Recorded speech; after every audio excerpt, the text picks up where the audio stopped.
Biaya produksi motor-motor super langka ini seringkali menghasilkan label harga yang menggiurkan dan memberikan kesempatan bagi para desainer dan insinyur untuk mengekspresikan diri mereka. Sepeda motor edisi terbatas ini jarang sekali menghasilkan keuntungan karena permintaan yang sangat terbatas. Namun, bagi beberapa orang yang beruntung, sepeda motor ini dapat menjadi investasi dan nilainya akan terus meningkat beberapa tahun ke depan. Di video kali ini, kita akan membahas motor legal jalan raya yang paling langka di dunia. Yang pertama, ada Ducati Desmo Sedici RR. Pada tahun 2007, Ducati berhasil memenangkan kejuaraan MotoGP. Dan kebetulan di tahun yang sama, mereka sedang dalam proses membuat versi street legal dari motor yang dikendarai Casey Stoner untuk meraih kemenangannya. Motor ini adalah replika balap pertama dari sepeda MotoGP yang sebenarnya. Jadi buat yang mempunyai motor ini sama aja kayak memiliki motor MotoGP. Karena hal inilah yang membuat motor ini sangat langka dan motor ini hanya diproduksi sebanyak 1.500 unit aja. Kemudian yang kedua ada Honda RC213 VS. Siapa yang pernah bawa motor ini waktu acara di Sentul pada tahun 2016 deh kalau nggak salah. Motor ini merupakan motor modern yang setara dengan Desmo Sedici, yang mana motor ini benar-benar replika dari motor balap Marc Marquez. Motor ini oleh Honda hanya diproduksi sebanyak 250 unit aja. Benar-benar langka dan mahal banget motor ini. Kemudian selanjutnya ada Bimota TC H2. Bagi sebagian orang, Kawasaki H2 sudah merupakan sepeda motor yang lebih dari cukup. Tapi TC H2 adalah sepeda motor yang memiliki mesin yang luar biasa dan menjadikannya salah satu motor yang memiliki bodi yang menggunakan serat karbon yang paling megah. Tapi nggak semua orang akan menyukai bentuk model ini, karena bentuk model ini sedikit aneh, indah, dan revolusioner di saat yang sama. Dan motor ini hanya diproduksi sebanyak 250 unit aja.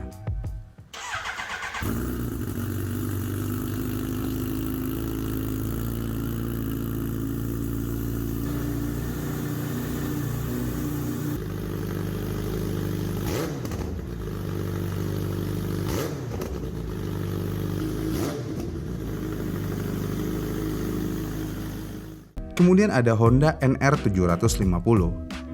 Motor ini mungkin merupakan motor homologasi spesial yang paling signifikan dan pasti akan menjadi salah satu mesin terhebat Honda, yang mana motor ini menggunakan mesin V8 semu. Uniknya, motor ini menghabiskan biaya pembuatan yang jauh lebih besar daripada harga jualnya, yang mana motor ini dijual dengan harga $60.000 pada tahun 92. Kenapa motor ini dijual dengan harga segitu?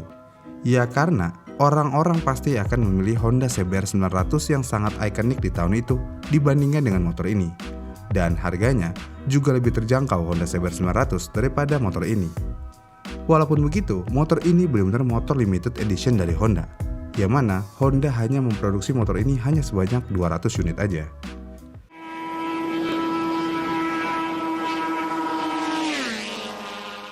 Kemudian selanjutnya ada Bimota 500 V2. Motor ini seindah kelihatannya, walaupun tetap ada beberapa masalah di balik eksterior yang menarik. Bimota merancang mesin di motor ini terinspirasi dari MotoGP yang kompleks dari bawah ke atas. Meskipun inovatif, sistem injeksi bahan bakaran canggih di motor ini tidak berfungsi, yang mana hampir semua perbaikan dan dalam beberapa kasus modifikasi harus dilakukan di bawah garansi. Jadi motor ini adalah motor gagal sebenarnya, bukan karena limited edition. Karena gagal, jadinya Bimota hanya memproduksi 150 unit dari motor ini. Kemudian selanjutnya masih ada Bimota SB8R. Motor ini memiliki nama yang lebih terdengar seperti program komputer. Walaupun begitu, motor ini mengambil bagian terbaik dari Suzuki TL1000 untuk mesinnya, dan memberikan rangka baru dan beberapa komponen karbon pilihan. Bimota di motor ini belajar dari kesalahan langkah mereka sebelumnya dengan V2, dan motor ini benar-benar berkelas. Untuk motor ini hanya diproduksi 150 unit aja, dan tidak ada kegagalan sama sekali di motor ini.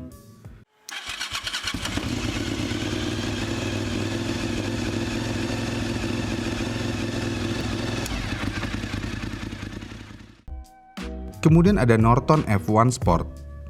Kebanyakan orang dengan cepat menganggap mesin Wankel sebagai eksperimen yang buruk di dunia otomotif dan sepeda motor, yang mana tidak ada perusahaan yang benar-benar mampu membuat versi yang dapat diandalkan. Karena hal ini, motor bermesin rotari masih menjadi proyek rekayasa yang menarik.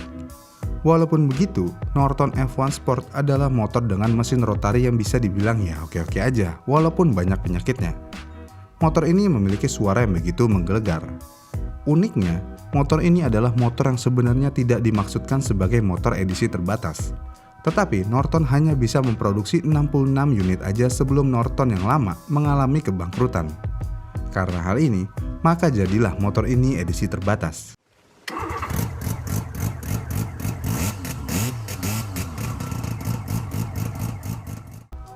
Lalu selanjutnya ada Ronax 500. Untuk waktu yang cukup lama, seluruh komunitas sepeda motor terpikat oleh mesin 2 tak berkapasitas besar.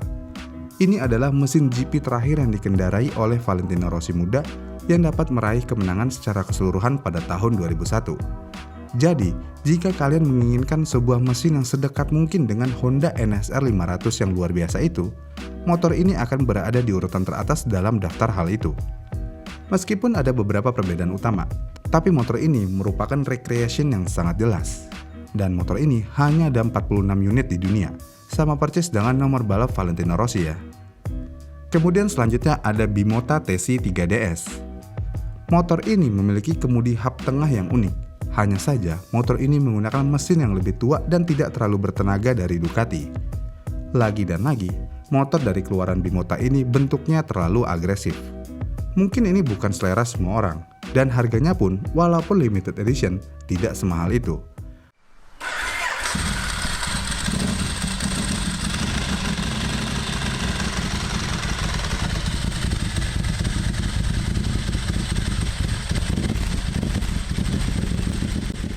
Kemudian yang terakhir ada Lamborghini Design 90.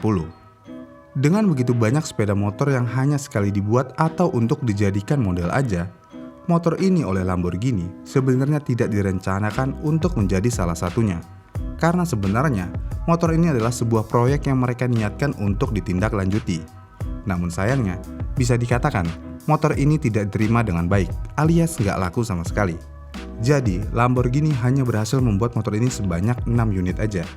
Dan motor ini dijual secara lelang dan bisa menghasilkan harga yang luar biasa mahal. Memang, motor-motor langka ini semua akan mahal pada waktunya, bahkan termasuk motor Bimota yang cukup aneh. Kalau motor langka favorit kalian yang mana nih? Komen di kolom komentar di bawah ya. Terima kasih sudah menonton dan sampai jumpa di video selanjutnya.